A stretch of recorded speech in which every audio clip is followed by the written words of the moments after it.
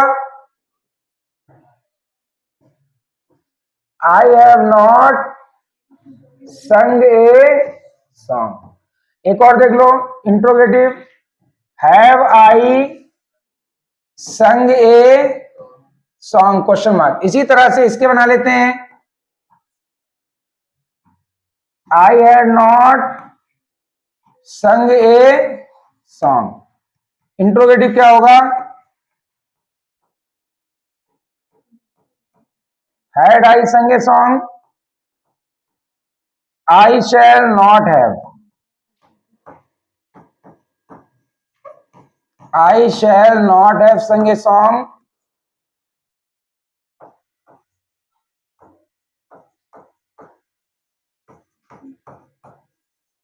Shell I have संग ए song. तो ये हमारे परफेक्ट टेंसेस की पहचान है। लास्ट में एक टेंस और बचता है, परफेक्ट कॉन्टिन्यूअस टेंस। अब हम लोग उसी को स्टडी करेंगे और जानेंगे कि आखिर परफेक्ट कॉन्टिन्यूअस टेंस की पहचान क्या होती है और किस तरह से उनको आपस में हम लोग बदलना सीखते हैं। नोट डाउन कर लीजिए इसको। तो स्टूडेंट्स, चलिए बात करते हैं परफेक्ट कॉन्टिन्यूअस टेंसेस की। जानेंगे परफेक्ट कॉन्टिन्यूअस टेंस की क्या पहचान होती है, सहायक क्रिया किस रूप में आती है, मेन वर्ब का क्या फॉर्म होती है और किस तरह से उनको इंटरचेंज किया जाता है। ठीक है, सबसे पहले बात करेंगे प्रेजेंट कॉन्टिन्यूअस टेंस की। प्रेजेंट कॉन्टिन्यूअस टेंस में पहचान क्या होती है? देखिए, सभी में प्रेजेंट परफेक्ट कॉन्टिन्यूअस में रहा है, रही है, रहे हैं, क्या आता है? रहा है, रही है, रहे हैं। अब ये जो पहचान होती है ये प्रेजेंट कॉन्टिन्यूअस की भी होती है, लेकिन इसमें ध्यान रखना क्या चीज दी होती है? समय दिया रहता है। और इधर क्या आता है पास्ट कॉन्टिन्यूअस में? रहा था, रही थी और रहे थे। इसमें भी क्या दिया रहता है? समय दिया रहता है। और इधर क्या आएगा फ्यूचर परफेक्ट कॉन्टिन्यूअस में? रहा होगा, रही होगी, रहे होंगे। लेकिन मुख्य चीज है इसमें भी समय दिया होगा। अंग्रेजी की पहचान क्या होगी? अंग्रेजी में ध्यान रखना है, इसमें क्या आएगा? हैज बीन या हैव बीन के साथ में वर्ब की फर्स्ट फॉर्म प्लस आईएनजी लगी होगी। ठीक है, इसके अलावा सिंस या फॉर प्लस टाइम दिया गया होगा। क्या दिया गया होगा? सिंस या फॉर प्लस टाइम। अगर हम बात करेंगे पास्ट परफेक्ट कॉन्टिन्यूअस की, तो उसमें चाहे कर्ता एक वचन हो या बहुवचन हो, सबके साथ हैड बीन होगा, वर्ब की फर्स्ट फॉर्म में आईएनजी होगी और फिर वही सिंस या फॉर के साथ में टाइम जरूर दिया रहेगा। अगर हम बात करें फ्यूचर परफेक्ट कॉन्टिन्यूअस टेंस की, तो इसमें आएगा विल हैव बीन या shall have been. Will have been या शैल हैव बीन, वर्ब की फर्स्ट फॉर्म में आईएनजी होगी और फिर वही सिंस या फॉर के साथ में टाइम भी दिया रहेगा। सहायक क्रिया की अगर बात करें तो सहायक क्रिया किस रूप में आती है? तो सहायक क्रिया का रूप होता है, यहां पर आती है हैज बीन या हैव बीन। क्या आती है? हैज बीन या हैव बीन। एक वचन कर्ता के साथ हैज बीन, कर्ता आई और बहुवचन के साथ have been. Past perfect tense में क्या, परफेक्ट कॉन्टिन्यूअस में क्या आती है? हैड बीन, चाहे एक वचन हो चाहे बहुवचन हो। और फ्यूचर परफेक्ट कॉन्टिन्यूअस में विल हैव बीन और आई बी के साथ शैल हैव बीन। मुख्य क्रिया का एक ही रूप होता है सभी में, जहां कॉन्टिन्यूअस आ जाए, हमने आपको बताया था वर्ब की first form plus ING, verb की फर्स्ट फॉर्म प्लस आईएनजी, तीनों ही टेंसेस में मुख्य क्रिया फर्स्ट फॉर्म में आईएनजी ही आती है। एग्जांपल्स देख लेते हैं, देखिएगा, it has been raining since morning. देखिए क्या लिखा है, it has been raining, has been आया है, हम समझ गए कौन सा टेंस है, ये आपका प्रेजेंट परफेक्ट कॉन्टिन्यूअस है। इसे बनाना है पास्ट परफेक्ट, तो कैसे करेंगे, इट हैज की जगह पर क्या कर देंगे, इट हैड बीन रेनिंग, क्या करेंगे, it had been raining since morning. और अगर इसे बनाना फ्यूचर परफेक्ट कॉन्टिन्यूअस टेंस तो क्या करेंगे, इट के साथ लगेगा will have been, it will have been raining since morning. इसी तरह से अगर कहीं पर आ जाए it has not been raining, negative क्या होगा, it has not been raining since morning, और इंट्रोगेटिव क्या होगा, has it been raining since morning. इधर क्या बना देंगे, निगेटिव बनाना होगा तो it had not been raining since morning, had it been raining since morning question mark. अगर बनाना हो फ्यूचर परफेक्ट में निगेटिव वाला तो it will not have been, क्या हो जाएगा, रेनिंग सिंस मॉर्निंग, और इंट्रोगेटिव में will it have been raining since morning. तो ये स्टूडेंट्स हमारे 12 टेंसेस थे, इनकी पहचान की, आई होप आप लोगों को समझ में आ गई होगी। इसके बाद हम लोग बात करेंगे इसके इंटरचेंज की, जो कल हम लोग इसको स्टडी करेंगे। Thank you very much.